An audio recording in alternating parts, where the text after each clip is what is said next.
Hello, everyone, and welcome eventually to tonight's presentation. Unfortunately, we had major technical difficulties, but we're here now, and hopefully everything will work just fine.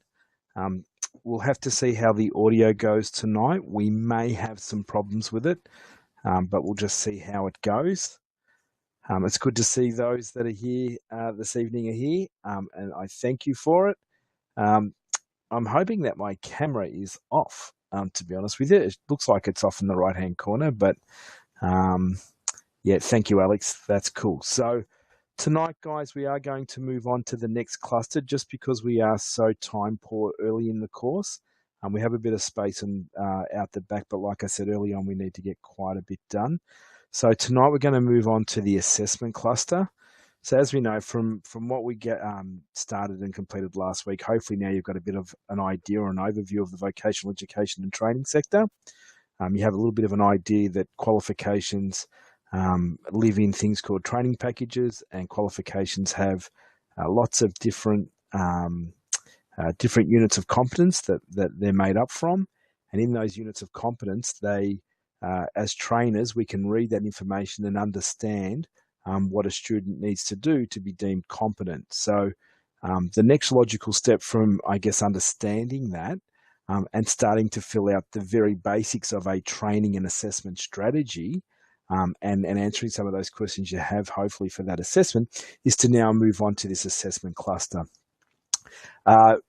Just Alex is here, is just reminding me that there is some. I'm just going to try to close a window so I can see his message better. Thank you, Alex. Yeah, and just a reminder, Alex was saying is that until you upload the questions section of those assessments or that assessment in regards to saving it as a PDF and uploading it via the student portal, the second subject on the portal won't open. So it's really important that even if you haven't got all those questions done, do as many as you can, upload them up through the portal, because at least it'll open up the next part of the portal that is dealing with tonight's subject, tomorrow night's subject, and the subsequent weeks. Likewise, on the portal, you will have the 2016 versions of these webinars, and then obviously in due course, the 2017 version will be uploaded. And that, at the end of the night, we'll come to an interesting question on, do we run a new webinar tomorrow night, or are you happy to watch the 2016 version of that webinar that I did for this subject late last year, and whether or not you're just happy to watch that in your own time between now and Saturday, so to speak, rather than congregating here again tomorrow night. But I'll give that choice to you guys. Last week's webinars are up on the portal now, as Alex has popped in the corner for you to all see. So, alrighty, let's move on. As we move into the assessment cluster, three main subjects make up this cluster. This is the first one, TAEASS401B. As we know from reading and understanding unit codes, TAE tells us that this unit of competence is from the training and education training package. The S is not describing me. What that is doing is telling us that this is from the assessment cluster. It's a Unit 4 or Certificate 4, Unit 4. It is a Certificate 4 level unit of competence. And because it's 01, we know that it's the first in this series of three units of competence that make up the assessment cluster. If we remember that the B means this is the second version of this particular unit of competence. So there was a TAE ASS401A, and that has obviously been superseded by TAE ASS401B. Next week we'll probably we'll move on to TAE ASS402. I can't remember if that's an A, B, or C, and then after that we'll do the 403 or the 404, I think it may be. There are about 4 or 5 units that make up the assessment cluster, but we particularly concentrate on 3. This one being the first one, which is an introduction, I guess, to what assessment is all about. And then we'll move into actually creating assessments properly. And then we'll look at validation. Cool. Hey, Matt. no worries that you are late. You have missed nothing because I have only just started. Alrighty, so we're going to go through a quick overview of tonight's topics and then we'll move on to it. So we're going to have a look at, again, an orientation to what assessment's all about. And then we're going to also have a look at the idea of evidence and what we mean by evidence. We'll then look at assessment itself and then touch on some assessment methods and RPL, recognised prior learning. So orientating to the whole idea of assessment and evidence, moving into why assessment exists and why we need it and what it's used for. We'll then look at, like I said, the different ways that you can run an assessment, and a very important topic, recognised prior learning, RPL. We'll have a look at that too. So chapter 1, orientation to a concept, and it really is. This is a concept and an important fundamental of what we do in vocational education and training. Again, I'll read this out and fill in my own bits in between. Like I said, I'm going to try to keep tonight pretty snappy because there is a lot of slides and a lot of information, but I'm going to try to keep it as snappy as possible. So before we start on this topic, I'd like to explain a principle that underpins everything that we have to do within this industry, and it is something that you've already heard me talk about. And really, because it is such an underpinning feature of the vocational education and training sector, it's why we prefer to start with assessment and not training. And it's a funny thing because, as I've said before, the whole idea of training people to enter industry or pass a benchmark or be awarded a qualification is that they go through a training and assessment pathway. But as practitioners, as people that work within that industry, we actually do it completely the opposite to the experience we end up giving our students. And it's a funny way to kind of think that it could work, but as we go through tonight, you'll see that it has to be that way. Otherwise, everything would be a bit of a train wreck. And for those of us who have gone through or are doing a little bit of training, and all of you are doing training in some capacity already, you all are a qualified trainer in some sense, it is interesting because it really does, it'll probably highlight to you the difference between what you have been doing and what should really be being done. And you'll also see where so much of it you're doing subconsciously or by good management anyway. So within the CBT&A industry, the competency-based training and assessment industry, we as assessors and trainers always ask ourselves, what does the student need to learn? We do not ask ourselves, what do I need to teach? And that's such an important thing because it's so easy to fall in the trap as a driving instructor or an industry trainer or whatever the case may be, that as you go off and meet not just new clients, but every new student on every new training opportunity, you walk into that asking yourself, well, what do I need to teach today? What do I need to teach today? And it's the wrong question. You need to ask yourself, what does the student need to learn? And that fundamental is so important in you being able to become a better trainer than what you are today. By asking ourselves, what does the student need to learn, we actually reverse engineer their assessment and learning pathway. Because what we are doing at that stage is we're making sure we have a clear understanding of the benchmarks. We have a clear understanding of what does this student need to achieve to be deemed a pass, to be deemed competent, to be deemed qualified, whatever the case may be. And because we end up understanding the finished product, what it needs to be, what the person needs to be in that workplace or whatever the case may be, or license, we can then, like I said, reverse engineer and create the roadmap, so to speak, to that destination. We are far more likely to design a course and assessments that will be successful in their outcomes. So by asking ourselves, what does the student need to learn? We can reverse engineer their pathways. We'll have a clear understanding of what needs to be achieved so we can create a better roadmap. And as a result of that, we are far more likely to design a course and importantly for this cluster, assessments that will be successful. It's important that you keep that key principle in mind, that you learn the important facets of planning, organising, and ultimately conducting assessments. And that's what we're all about. At this stage, we're looking at the planning and organising. As we move into next week and the week after and so on and so forth, we'll look at how to design and create assessments. And then in the end, you guys are going to be conducting assessments, all to the standards of the vocational education and training sector. The benefit for you will be that you can leave this course confident in your ability to assess others and make reliable, consistent assessment decisions based upon your ability to successfully plan and organise the relevant process. Now, obviously, one of our students has been an assessor before from a licensing point of view. So I'm sure, Mel, that there'll be some things in here that should ring a little bit familiar to you, but at the same time, I think you'll notice a whole step up in what's needed from this level compared to someone being ticked off as an LTO.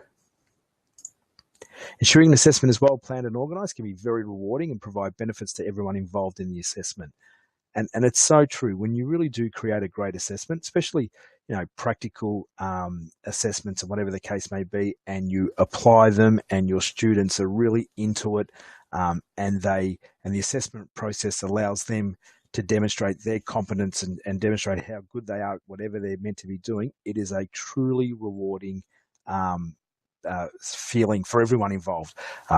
You feel awesome about the fact that you've created this assessment tool that does its job, and also too, those people that are being assessed by you will feel so rewarded and appreciated, so to speak, but more importantly, excited about that they had a chance to shine and demonstrate everything they have to offer in their new learning and new environment or new gathering of ability.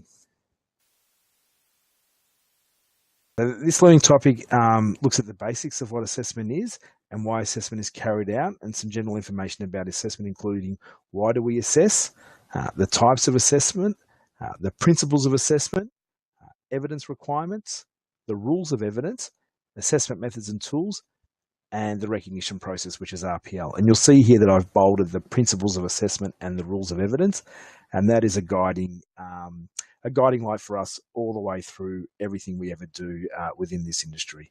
The principles of assessment and the rules of evidence.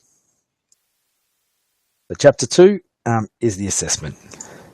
So assessment means the process of collecting evidence and making judgments about whether competency has been achieved to confirm that an individual can perform to the standard expected in the workplace as expressed in the relevant endorsed industry competency standards. So that's any of our individual units of competency, or the learning outcomes of an accredited course. Now that is, as it says there in red, that's been lifted from some government document somewhere, and that's what it exactly is. It's assessment means that we are collecting evidence, whether it's by physically looking at someone, by judging their written answers, or their ability to tick true or false, or whatever the case may be. But it's collecting evidence from the students and making a judgment on that evidence of whether or not that person can be deemed a pass, a fail, competent, not competent yet, whatever the case may be. All you need to remember is assessment is about identifying competence. Competence means having the skill and knowledge to correctly carry out a task, skill, or function. Remember last week we touched on the whole that it's not just the required skills and knowledge. We really do and should still have a part of that package in 3, and that's the skills, attitude, and knowledge required to do the job properly. Assessment is about collecting evidence and making judgments on whether or not competence has been achieved, and that's your job, and it's an important job. You deeming whether or not someone is worthy of a nationally recognised qualification is something that should not be taken lightly. And it's terrible when we hear about all these, we talk that sort of stuff because none of their assessment procedures or anything, it sounds like, were being done correctly. And all these people, were possibly being ticked off as personal trainers, then running out into the workplace, people paying them good money to teach them stuff, and they're just not up to it. They're not up to scratch, allegedly. So we also assess to determine a candidate's current skill level and understanding of a topic, subject, or criteria, and that's known as their current competence. And it's interesting when we look at the different types of assessments. One of those assessments that we do is called a diagnostic assessment, and that's where we really work out where someone's at the start. But quite often we will, and for the driving instructors, you'll jump in the car and you'll say to your client, "Hey, welcome to my driving school. tell me about yourself. How much driving have you done? Have you done any lessons? And you'll talk a little bit, and you'll get a mental picture of their current competence. And that's a very informal way of determining a candidate's current competence. Likewise, for you, Tristan, you might get with a new student, ask them, are you familiar with our systems? Are you familiar with this? What do you know about this? Have you seen it being done in the workplace? If I ask you this, what do you know about it? And it's exactly that. It's you're getting a little bit of a informal type of current competence. Of course, some courses and some programs that you'll go into, the first thing you do when you get there is they give you on day one, they'll give you some type of assessment, formal assessment, a formal diagnostic assessment that you will fill out, and they will want a really clear picture of how you are as a person in understanding the topic, or how you are as a group, so they can then go away and work out a very highly stylized course for either yourself personally or as a group. You'll also assess to determine if a student has achieved competence, obviously, and that's obviously something you tend to do at the end of training. Determine a student's progress towards competence. So as you're training someone along, you will formally, again, the driving instructors quite often very informally, you'll be training a student to do something, whether it's changing lanes using a head check, and you'll be training them, lots of talk, lots of chatter, and then you'll ask them to change lanes or turn at the next street, which requires a head check, and you won't say anything, or you won't prompt them. If you're doing a proper coaching technique, you won't prompt them or anything like that, and you're just going to sit back and see, could they do this by themselves? And that's obviously what we call a formative assessment, an assessment that you're doing across the training program in order to be able to work out where these people are. And it's a funny thing, if you look at this course itself, you've started a course to become a TAE trainer. Along this course, you are doing lots of small, well, they're not quite small, but lots of formative assessments for each of these units of competence. Well, not formative, you're doing a lot of summative assessments, the assessments we do at the end of a subject, to prove that you've, to create evidence to prove that you're deemed competent within that unit of competence. However, as you go across this course and you keep on doing these little summative, these little end of subject assessments, what you're actually doing across the whole journey of this qualification is demonstrating and creating evidence that we can end up deeming you competent to give you the whole qualification. So you hand in last week's assessment, and we go, well done, you've filled out those 2 TAEASS, fantastic, and those 16 questions are completely right. Well done.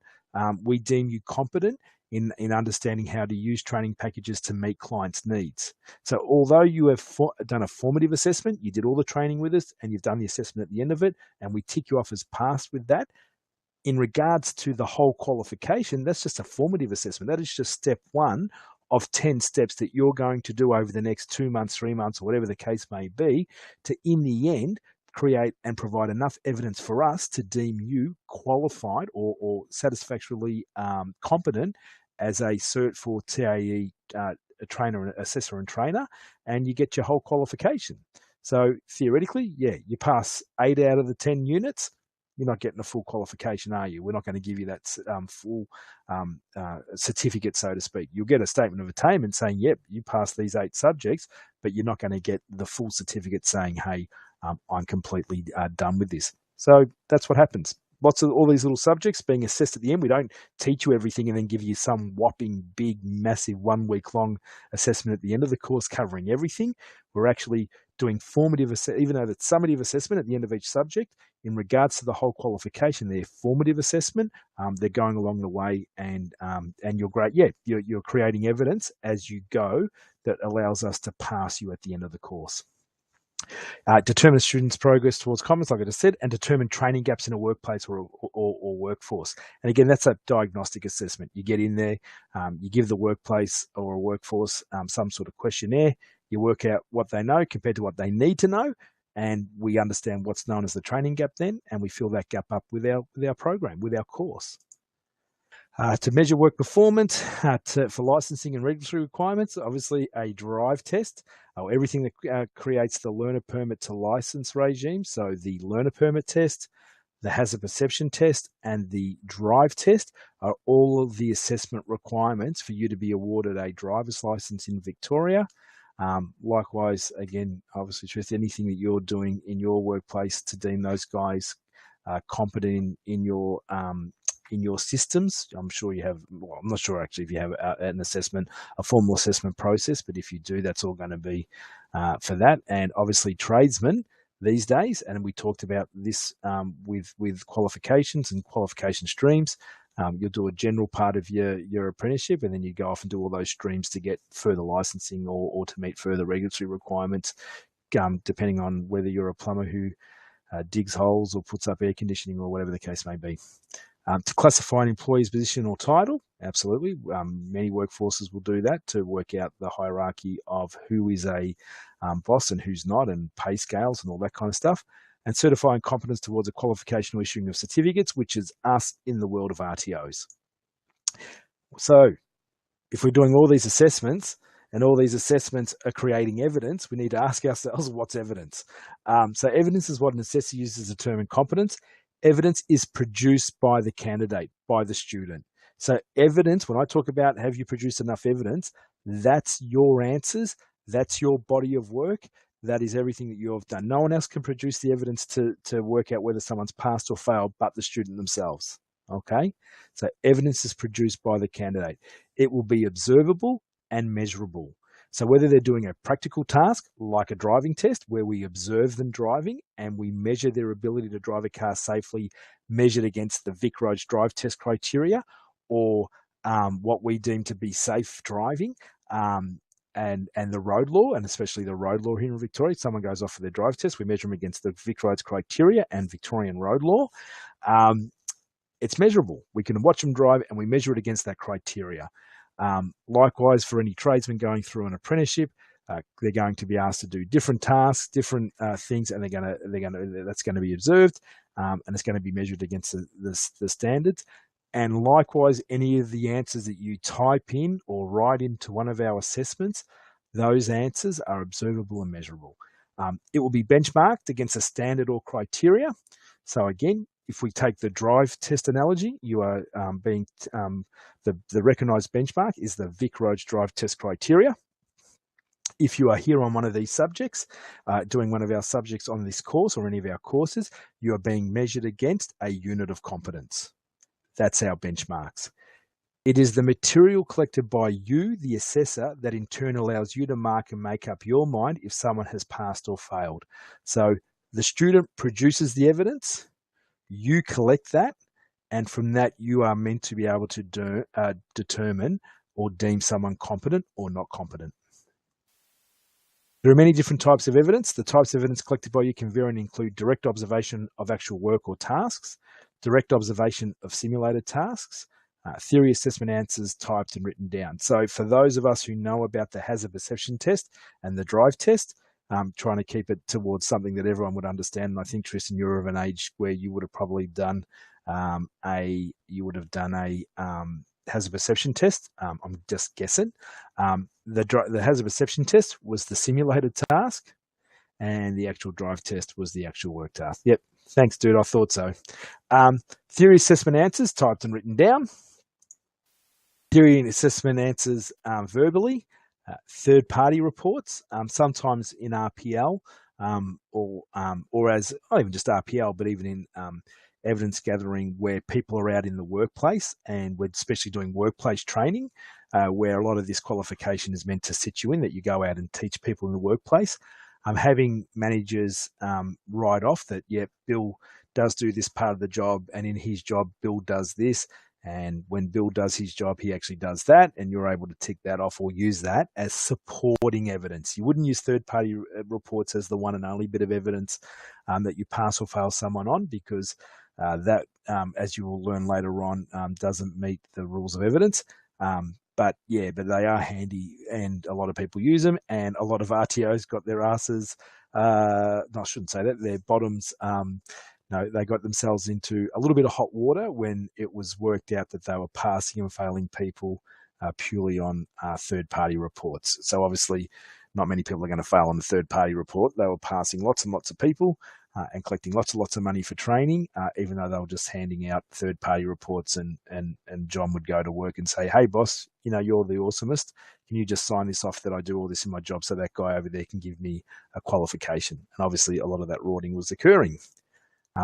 Evidence gathered and compiled by the candidate. So sometimes, especially in the RPL process, the Recognised Prior Learning process, if you're involved in what's is known as if you're not involved in a trainer-led RPL process, where it's a student-led RPL process, then you're going to actually have to be the person that goes off and compiles all your evidence that you should be deemed competent for a particular unit of competence or qualification. Now, when you know what you're doing, you can actually do that. But for a lot of people, they say, "Oh, I think you should RPL this." And not shifty, they're not being shifty, but I guess some RTOs will give you a massive big RPL kit and say, "Yep, here's the kit. You just need to fill this out, and we'll be able to deem you competent, and you won't have to come and do the course," and whatever the case may be. Now, in the meantime, what that RPL kit is doing is asking you to gather and compile your evidence. And if you don't know what that's all about, then how are you ever going to be able to do it well enough to be able to actually get enough that someone could deem you truly competent? And obviously current and historical work history. The rules of evidence. So this is the I guess the really important part of, or part one of, two really important parts about tonight. So the rules of evidence are one part of two keystone criteria that we continually rely on when designing assessments and when determining a candidate's competence. The rules of evidence is the first of this key criteria we depend upon in determining competence based upon evidence. We always ask ourselves, does this student's evidence contain validity, authenticity, sufficiency, and currency? So the rules of evidence are, is a student's evidence valid, authentic, sufficient, and current? And as long as our assessment tools, and especially when we start to create assessment tools and create tests, assessment tool is a fancy name for a test or an assessment. When we create these assessments and assessment tools using assessment methods, when we ask ourselves, well, what is this assessment, what evidence will be created by this assessment? The four cornerstones is we're going to ask ourselves, is it creating valid evidence, authentic evidence, sufficient amounts of evidence, and current evidence? And this is all going to be explained to us in a moment. Validity. This rule addresses the question of whether the evidence gathered or collected reflects the actual requirements of the benchmark. If the benchmark is a unit of competency, does it address all the performance criteria? Does it cover all of the required skills and knowledge? Does it include the critical aspects of evidence? And does it encompass the guidance of the range statement? And especially with those new units of competence are now written, we have that evidence document, the evidence requirements document, and it's going to be everything in there. Does the validity of the evidence that this student produced cover those aspects? And if you think about it, and if I was trying to, and validity can sometimes be a little bit mixed up with sufficiency, because the two can live close together. But if a student can be doing something which is similar to what's required by the unit of competence, but if it's not covering all of those aspects, then we have to ask ourselves, is it valid evidence? Does it really tick off all the boxes? Because if it's not, then it's not valid evidence. It doesn't go far enough or wide enough, so to speak. We're going to ask ourselves, does it encompass the relevant employability skills, now known as foundation skills, any language literacy and numeracy requirements, and the dimensions of competency, which we talked about the other day, being able to do the dimensions of competence were the contingency, the ability to create work within contingencies, and the other two. There's three requirements. I won't go back into them too deep for us right now. Doesn't meet the specifications without asking more of candidates than is necessary or possible. And that's, again, a big thing, and something that, again, we just happen to, by coincidence, be working with this week. Does our assessment, or some of the assessments we've written, is it meeting the rules of validity? Because is it asking too much or too little of what's necessary or possible? Does it encompass the relevant employability skills? And again, and especially now with the LLNN, and it looks like what we have here is a bit of a double up in information. Does it meet the specifications without asking more of the count, like I said?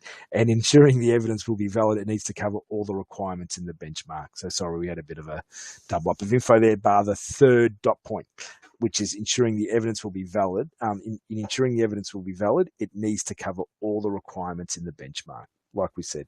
So whether it's a unit of competence or a documented work procedure or policy, that evidence for that person to be deemed competent, they would have to be covering off all the requirements of the benchmark, not bits and pieces of it. Sufficiency. This rule of evidence addresses the question of whether enough evidence will be or is produced to make a decision about the candidate's competency. This is one of the most difficult aspects of competency assessment. Sufficient, as it says here, the question is, how do you know the evidence is enough to establish competence? Well, for this rule to be met, the evidence needs to include a combination of different forms which show competency over a period of time and in different situations. And that goes back to those dimensions of competency. Sufficiency is best addressed by planning for and then using a combination of different assessment methods. And sometimes a competency benchmark will provide advice on sufficiency. And it does. Quite often they'll say, within those units of competence, it'll say evidence assessment will need to be, and it'll say a question and answers plus practical in the workplace. If not in the workplace, suitably engineered simulated environment, and whatever the case may be. The best way to kind of, I guess, put together validity and sufficiency into a usable or recognizable example would be the drive test. And obviously, if we had someone head out from a Vic Roads office and we said, at the driveway, turn left, and at the next street, we'll turn left, thanks. At the next street, turn left again. At the end of the street, turn left, and at the traffic lights, turn left, thanks, and can you turn left back into the driveway? And then they drove back in, and we said, well done, fantastic, you are a qualified and licensed driver now, great drive, didn't see any errors there, you're absolutely fantastic.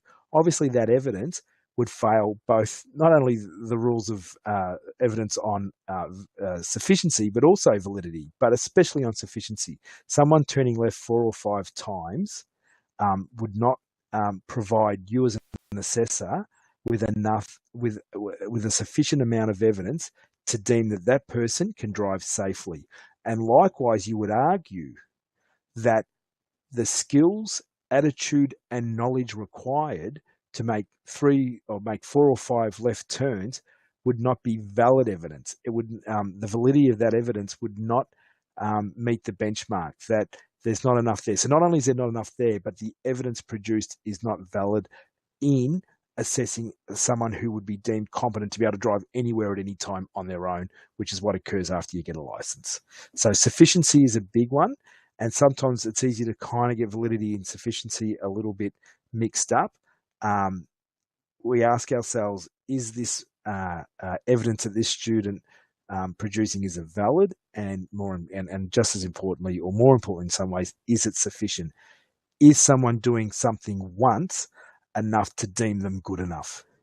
And this is, I guess, that funny thing in South Australia, why they went to their system of licensing, where the student works with the driving instructor over a period of time that creates a portfolio of evidence that they get deemed competent to be able to receive their license, that it's not just a one-off 30-minute drive test, that they have to do driving on country roads, and they have to do driving in this environment, and they have to do driving in that environment, and it's done over a period of time where we can gather that evidence, we can gather a sufficient amount of evidence and a sufficient amount of valid evidence over a period of time to deem them competent. Because you could argue a one-off 30-minute drive test, or for a lot of us, given for some of us, it would have been as little as a 15, 20-minute drive test that you did, whether you could successfully argue that would meet the rules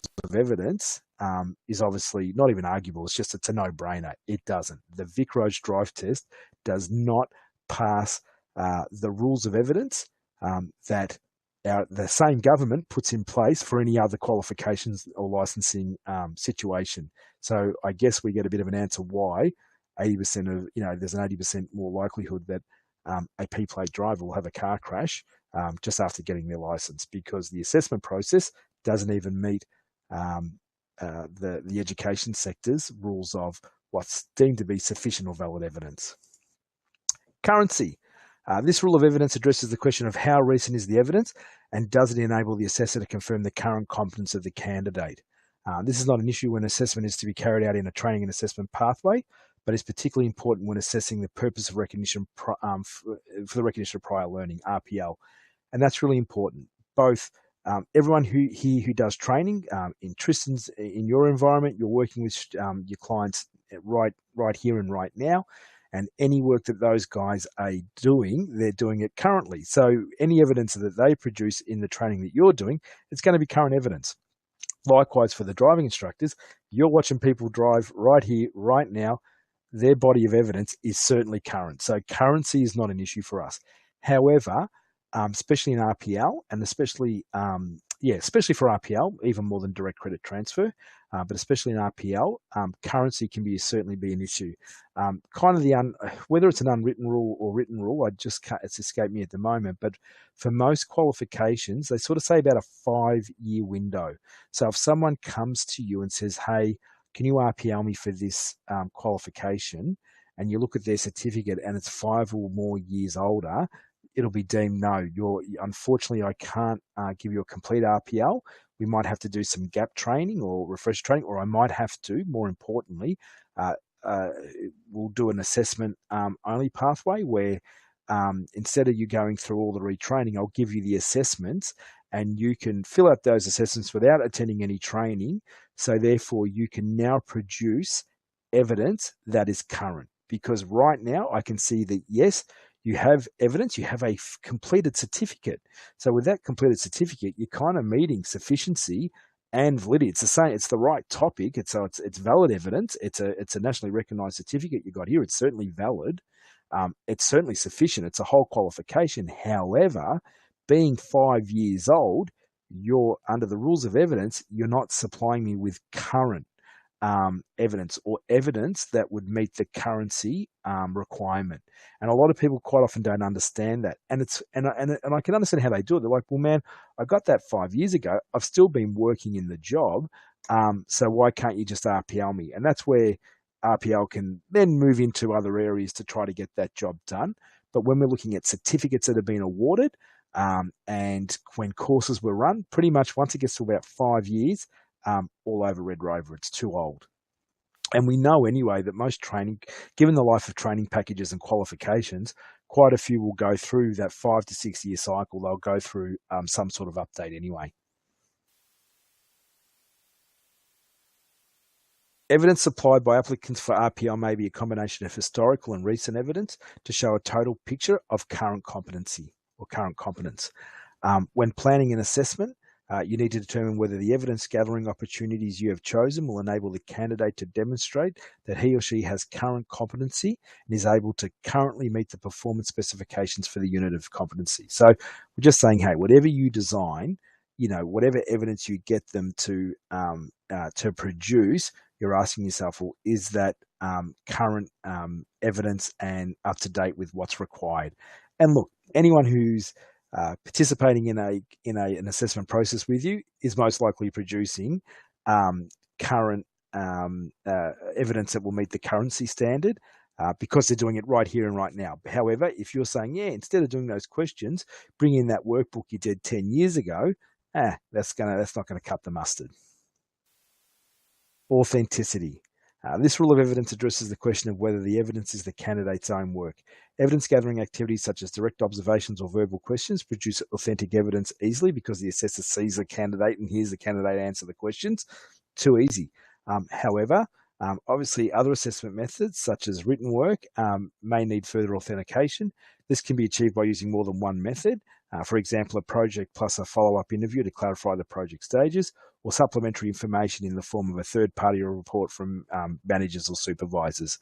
Obviously, authenticity can be a massive issue. There's one thing about, it's one thing to have students helping each other out in a course to all get through. We want that. We promote that. And we think you all need to lean on each other to get through this course or any course.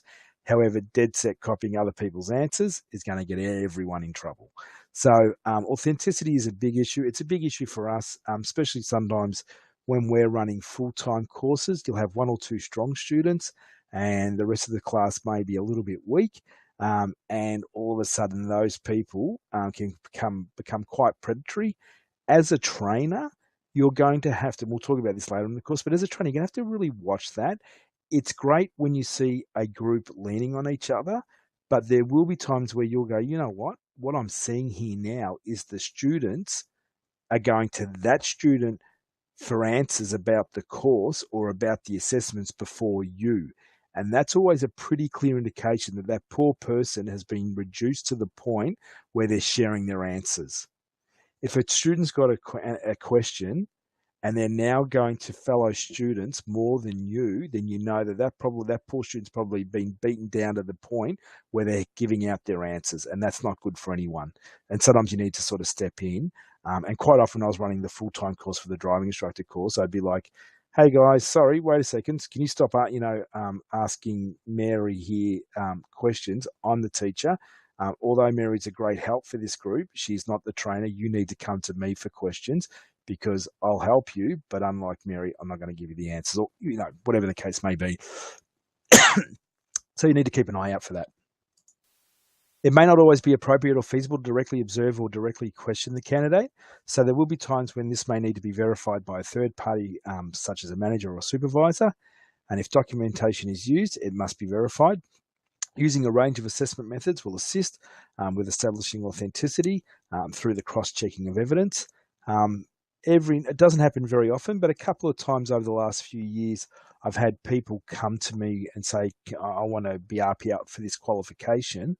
And they give us a certificate that was RPL'd itself. So sometimes you'll get someone saying, hey, can you RPL me for this qual? And they'll say, here's my past certificate. And you look at that and you go, well, you RPL'd that certificate.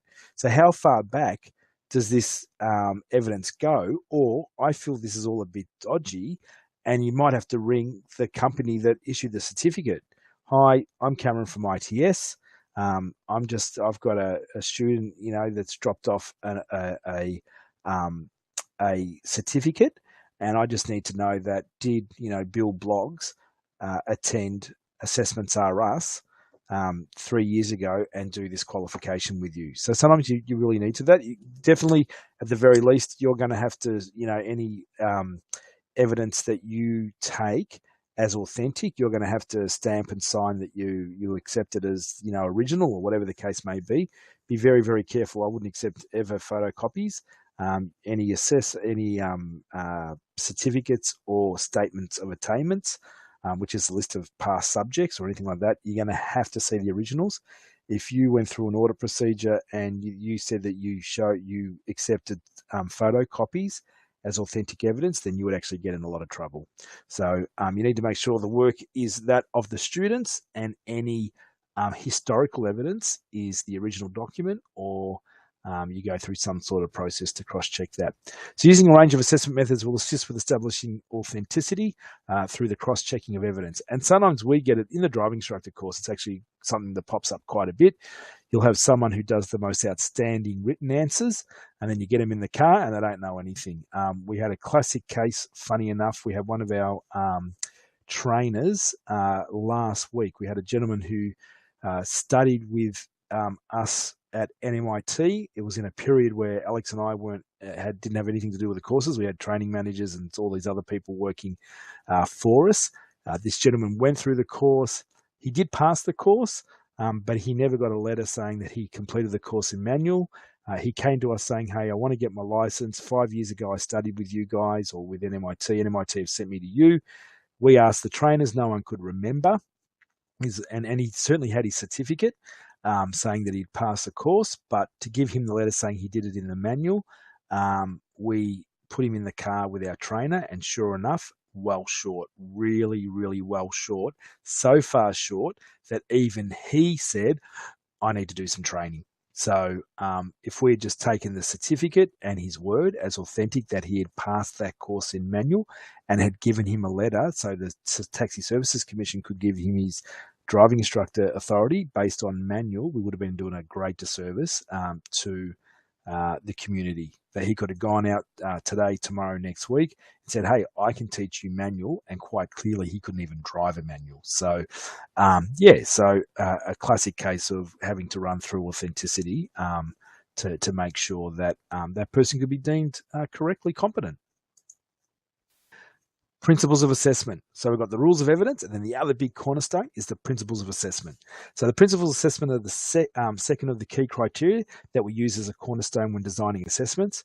As assessors designing and creating assessments, we are continually asking ourselves that the assessment we are creating meets the principles of assessment. The principles of assessment are flexibility, reliability, validity, and fairness. So the principal assessments are flexibility. Assessments are organised to reflect the client's circumstances and needs. Reliability, other assessors would make the same decision. So whether I take you out on whether I'm correcting your assessment, or Alex is correcting your assessment, or one of our other TAE trained staff are correcting your assessment, your answers, regardless of who of us correct it, would be just as likely to pass or fail accordingly, or be deemed competent or not competent accordingly. And it's not that, man, if you get Cameron, you're more likely to fail, yet if you get Alex, you're more likely to pass. No. That's such a key fundamental to the principles of assessment, that it's reliable. Again, for us driving instructors, sorry, Tristan, reliability can be a really big issue. Reliability and fairness can be a really big issue when dealing with, sometimes with Vic roads. Some people will tell you that there are some testers that are a little bit harder than other testers, and that makes it very hard because you don't have a reliable assessment procedure under the principles of assessment, which is an absolute cornerstone of the whole assessment process for any qualification or any license in Australia. Validity, the evidence gathered will meet the evidence requirements as specified in the relevant unit of competency. And there's valid again, so we're going to have validity coming up a couple of times. And then obviously fairness. The process is open and transparent and takes into account relevant characteristics and needs of the candidate. Contextualization is the addition of industry or enterprise-specific information to a unit of competency to improve the standard's relevance to industry. By contextualizing a unit of competency, we create learning and assessment opportunities that are more relevant to our learner. And then this links the unit of competency to the client's needs within those other areas. So contextualization actually harks back to all of these principles of assessment. If we take a unit of competence and mold it and make it fit, contextualize it to our particular industry sector or the particular needs of our client, then we actually create a fair, reliable, flexible, valid assessment. So it's a bit funny to hear me talking about this and all of a sudden jump to this thing called contextualization, but it's so important. If we don't mold any assessment or assessment procedure to fit the actual industry need or work need or client need, how on earth can we be creating a flexible, reliable, valid, fair assessment? We can't. So quite often we need to contextualize our units of competency. But once again, how far we contextualize is important, that we can do that, but we can never compromise the overall standard required by the unit to deem someone competent. Competency-based assessment is the gathering and judging of evidence in order to decide whether a person has achieved a standard of competence. It is work-focused, criterion-referenced, standards-based, and evidence-based. So when we look at creating these assessments and and assessing people, the whole idea of judging whether someone is competent and meets that, and again, and creating an assessment that does that, we make sure that it is work focused. Criterion referenced is a fancy word for saying go back and look at the unit of competence and the fact that it has elements and performance criteria, these things that you can read and measure against, standards that we do say that this person must be able to create 15 widgets without error in 30 seconds. So there's a clear benchmark and standards produced, and that again, it's evidence-based. That the material that we use to deem someone that is competent or not competent within competency-based assessment it's based on evidence and not what we believe is good or what John down the street thinks is great or what Fred across the road once thought is what was required. It's evidence-based. Cool. Chapter 3, assessment methods. Does anyone need a breather for a second? So just to recap, I'm just going to go back and recap here. The principles of assessment are that they're flexible, that they're reliable, that that they're valid, and that they're fair. And that happens by contextualizing material to fit what we're doing. And just to remember that competency-based assessment, which is what we're all talking about here, is that it's work-focused, it's based on criteria, it has clear standards to which we can measure against, and all that comes together, and our judgment of whether someone passes or fails is based on their evidence, on what they produce or have produced. Cool. Assessment methods. An assessment method is a technique used to gather evidence, regardless if we're assessing candidates against one another, like a VCE TAEASS score, which is known as norm referenced assessment, or a criterion referenced assessment that is based upon agreed and recognized standards, i.e. the Vic-Roche drive test, or any of these assessments that we're going to give you through this course. There'll be a set of techniques and methods in place to gather that evidence. So just to understand what I'm saying there is two types of main assessment methods.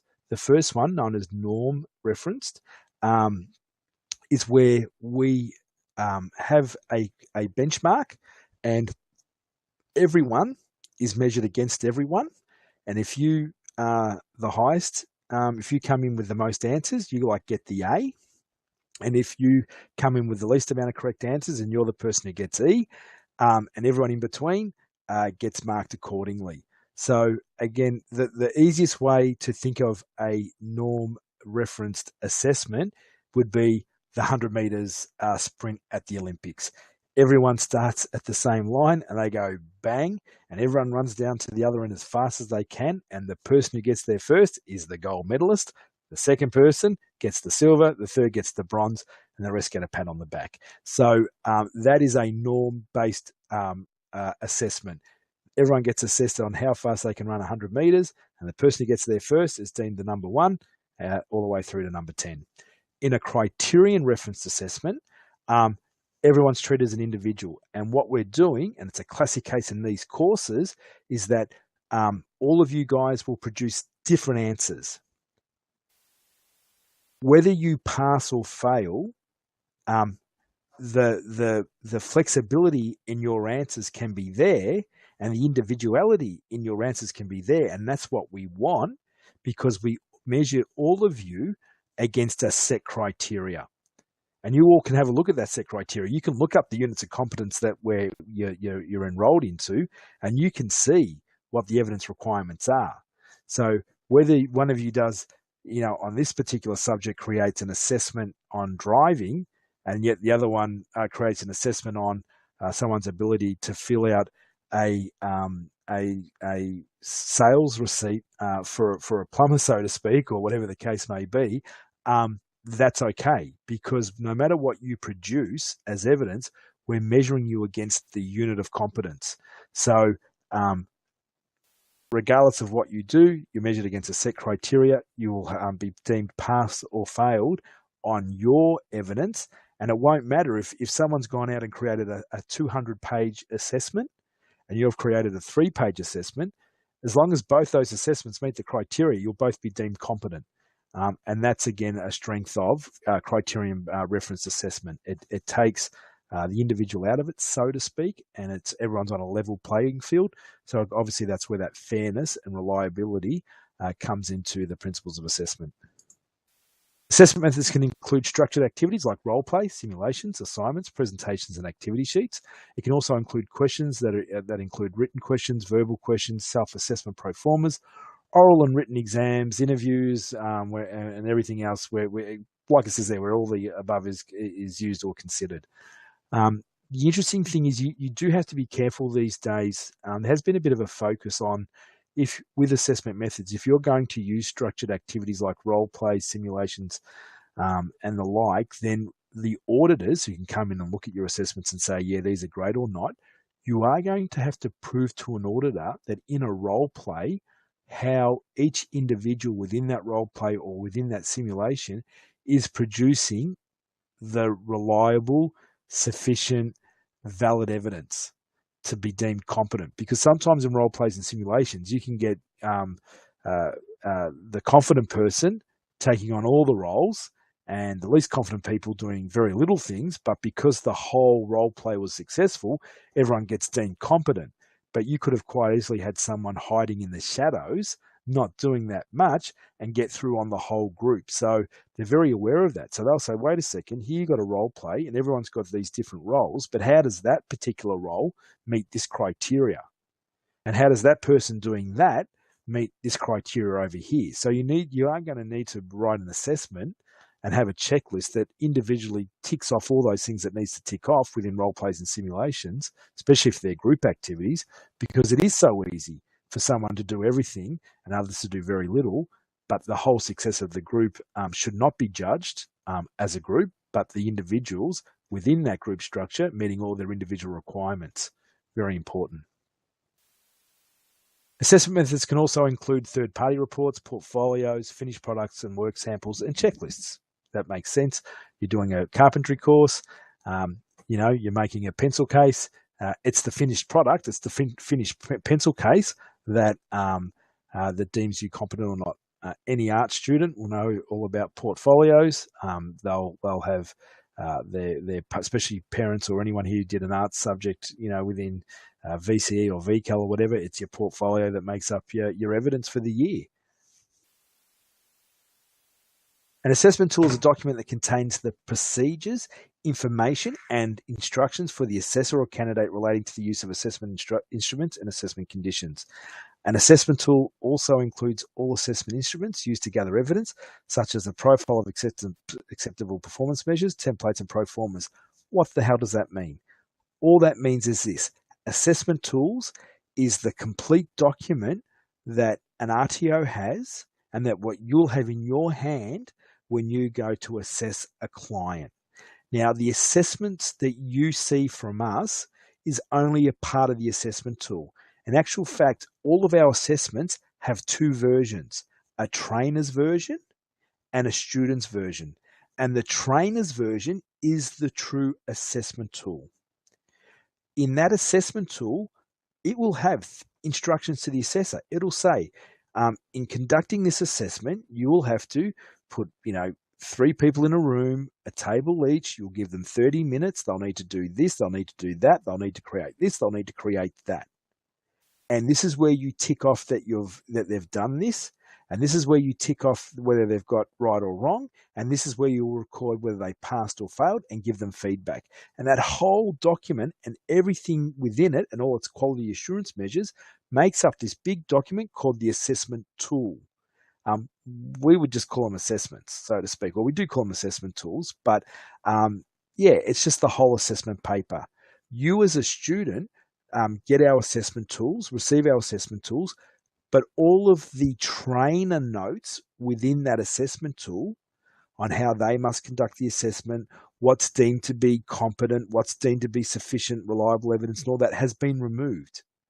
You'll get the assessment tool that says, hey, student instructions, on this assessment, we want you to write, short answers over a 1 hour period on the following topics. So you get told what you need to do.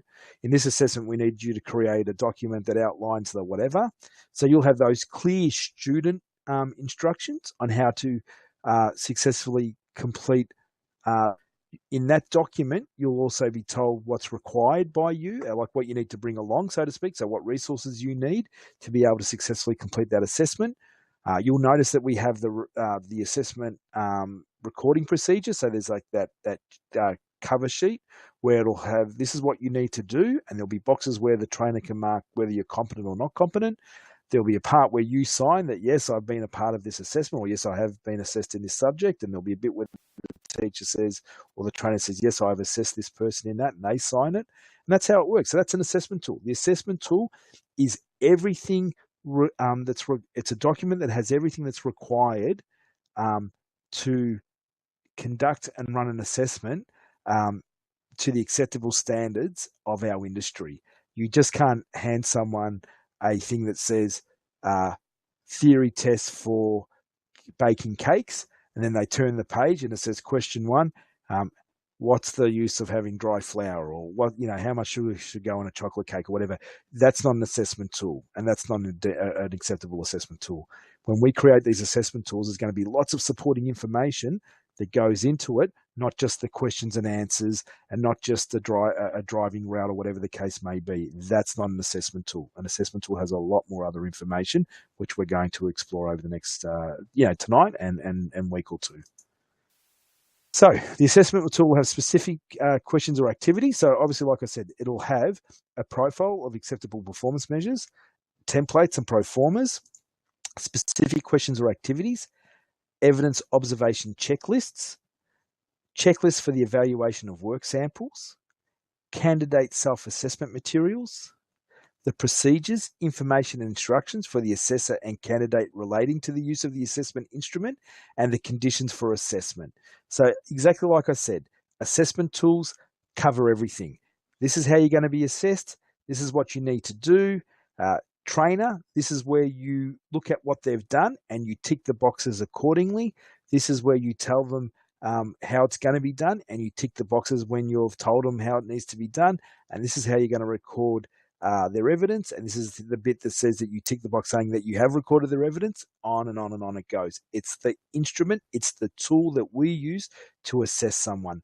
Just like a carpenter grabs a hammer and a nail to stick two bits of timber together, when we assess people's competence, we pick up our assessment tool. It is the tool that we use to gather evidence from our students to deem that they're competent or not. And it's the tool that the student uses to be able to understand what's required by them, what they need to do, and obviously within a theory situation, record their answers either written or typed. Recognition of prior learning. What is RPL? So I think, guys, we're just about on our last topic for the evening, which is good because I already realised, even with a late start, I've already gone 60 minutes. So recognition of prior learning is an assessment process that assesses an individual's non-formal and informal learning to determine the extent to which that individual has achieved the required learning outcomes, competency outcomes, or standards for entry to or partial or total completion of a qualification. Now, RPL would be the single most misunderstood part of the whole competency-based, criterion-based assessment world, or the deeming of passing and failing and competent and not competent within the vocational education and training sector. Most people think RPL is, I turn up, I tell you that I've been doing this job for years, and you go, yeah, mate, she's right, you've passed this. It's not that. It is an assessment process. Students who are applying for RPL need to bring forward evidence, which may in the end just mean it leads to another assessment anyway. Most RPL processes should only lead to an assessment. It's where you say to someone, hey, you certainly don't have to partake in the learning, but there's not enough sufficient current, reliable evidence here for me to deem you competent. So here's the assessment. Go and answer these questions.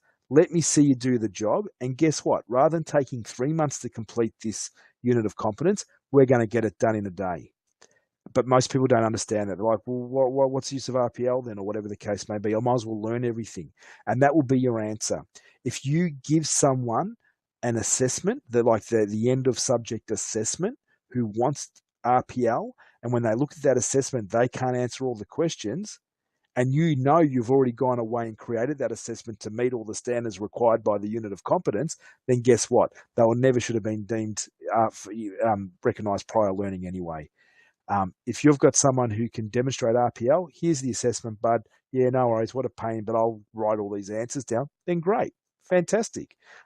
It becomes like an assessment-only pathway, which is really what RPL is about. RPL is about leading most likely to assessment, because quite often RPL, or people giving you evidence of RPL, won't meet all of those rules of evidence and principles of assessment. But it seems to be very hard for a lot of people, even training organisations, to understand that. We yesterday had a South Australian company ring us and say, we have a whole heap, or we have not a whole heap, we have 4 or 5 truck instructors.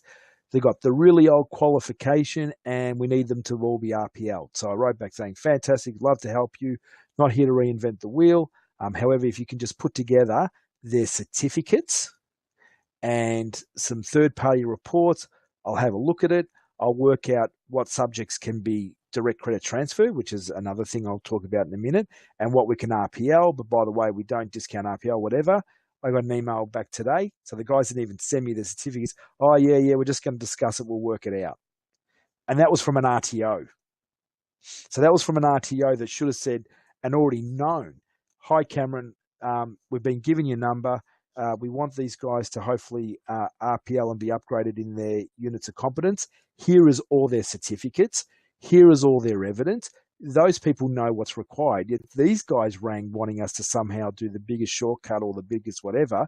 And sure enough, I got an email from them today going, yeah, no, we'll think about it now, because now you're actually talking about work. And that's an RTO. So what chance, theoretically, what chance have you got if an RTO is even doing it wrong or wants to do it wrong? But anyway, such is, and bad luck for us. Would be easy to bend the rules and earn a whole lot of money, but we're not going to do that. Cool. RPL is based on the idea that we are not blank slates, instead that we each have a wealth of life and work experience that might be relevant, and that's the big word there, might be relevant to a qualification that we are studying. RPL lets us give credit for the knowledge and skills that a person might have, meaning that they might not need to complete all parts of the qualification. It does not matter where or how you gain the knowledge and skills, as long as it is clearly linked to the units of competency from the qualification. And that's why I was saying to that guy, give us the guy's certificates, give me their CVs, their curriculum vitae, because as an RTO, we must have, each year we must update the CVs of all of our staff members. So they should have had current CVs where they could give me that, and I would go away and say, well, this is what those guys are doing. Here's the qualification. Yeah, I can clearly map that. I can clearly see that what they're doing is meeting this criteria. I can deem that RPL, but they didn't even want to give us that. Cool. RPL commonly involves previous study, formal, e.g. TAFE school, and informal, community education, workplace training courses, work experience, both paid and unpaid, and life experience. It does not matter how or where the knowledge or skills were gained. What does matter is that knowledge and skills can demonstrate your competency in the parts of the qualification that you are seeking credit for. It is important to remember that what RPL is and what function it can play has changed over time. The problem for you as a trainer is that quite often the enrolling public will not understand the changes.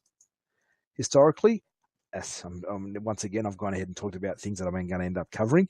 RPL has been used incorrectly. RTOs and students used RPL as some sort of magic carpet ride to a quick and easy qualification. RPL is not a shortcut to a qualification. RPL, normally at best, is a shortcut to assessment. If someone has a lot of evidence, and it clearly is that evidence can be mapped back to the unit of competency, and more importantly, the assessment requirements and the rules of evidence and the principles of assessment, especially the rules of evidence, that it's valid, reliable, sufficient, and current, If that evidence that they produce via CVs, watching them do their job, their qualifications and all that, then great. You can RPL them completely. But most times, at best, RPL is a shortcut to assessment. They don't have to bother going through the learning process. Here's the assessment, knock it out in a couple of hours. Take a day or two. It's okay. Take a day or two to get through this assessment. That's fine. But as long as you do that, you'll provide me with sufficient, reliable, current evidence that I can award you an RPL for a recognised prior learning and deem you competent in this unit of competence. RPL stands for Recognised Prior Learning. It does not stand for Recognised Free Pathway to a qualification. So an RTO can earn easy money and a student can complete a qualification with no work. RPL allows a candidate to bypass training and move straight to assessment. RPL is designed to save you time and recognise acquired knowledge. RPL does not necessarily save you money. We do not personally discount on RPL because we do a trainer-led RPL process, which means that we get you to provide us with the evidence. Then I go away and do all the hard yards because I'm the one who understands how to best get your evidence and make it meet the requirements that it needs to, and with further conversation and meetings and whatever the case may be, we can hopefully, if it lives within you, the evidence lives within you, we can drag it out and get enough sufficient evidence to deem you competent and save you the time of not having to study for that subject. RPL documents and kits are large and exhaustive, but they have to be. In the past, I used to see some RPL kits that were 2 or 3 pages long. I know our RPL kits for qualifications tend to be something, I'm guessing, I'm kind of having a bit of a guesstimation here, but if I remember right, there's somewhere between like a 70 to 150 page document, really large documents with a lot of information, but they need to be. All those requirements and all of those units of competence still need to be met. They still have to be recorded in an RPL document, this big booklet where a student writes down everything they've learnt and done so we can map it back to a unit of competence just like it's an assessment. That's a large process. That's a long process. So we do that instead of giving the student a 170-page document and go, hey, you know nothing about this, give it a go. It's like, no, we'll do the right thing by you. We're going to help you. We're going to save you time, but it doesn't come for free. So in this presentation, we explored some of the basic information related to evidence and assessment. Believe me, guys, in actual fact, even though I say basic information, it was anything but basic, far from it. It was quite full on, actually. Ensure that you follow up this presentation with any other learning material found on the student portal, as well as any purchased learner guides. The learner guides are there for you. And always feel free to contact us at any stage when required. Thank you for listening. We'll now throw open the microphones. But before that, just to recap, we assess people to work out whether they've been deemed competent or can demonstrate competence in meeting a benchmark, whether that benchmark is a license, a unit of competence, or a complete qualification, or the requirements of a workplace or an OH&S policy and procedure, whatever the case may be, it doesn't matter. We have a recognised benchmark, what the student needs to learn. We create an assessment that allows a student, by following that assessment and that assessment process, that they are able to create the required evidence, which is valid, sufficient, reliable. And I'm not sure if I can remember if I said current, valid, reliable, and sufficient. So that they have done that. And then within the principles of assessment, that our assessment is fair, flexible, valid as well. And that those two guiding principles allow us to create assessments that get students to create evidence. And that evidence is what we deem what we use to deem whether someone passes or fails or is competent or not competent. And really, I guess that's probably putting it all in a nutshell. And recognised prior learning, RPL, is an important assessment process. It is where we say to someone, bring your life experience, give your previous work, bring along your previous work experience, bring along your current work experience and your current knowledge, and let's see if that your life and what you do within your work and study can meet these requirements. But if they don't, then you're going to have to study anyway, or you're going to have to be assessed anyway.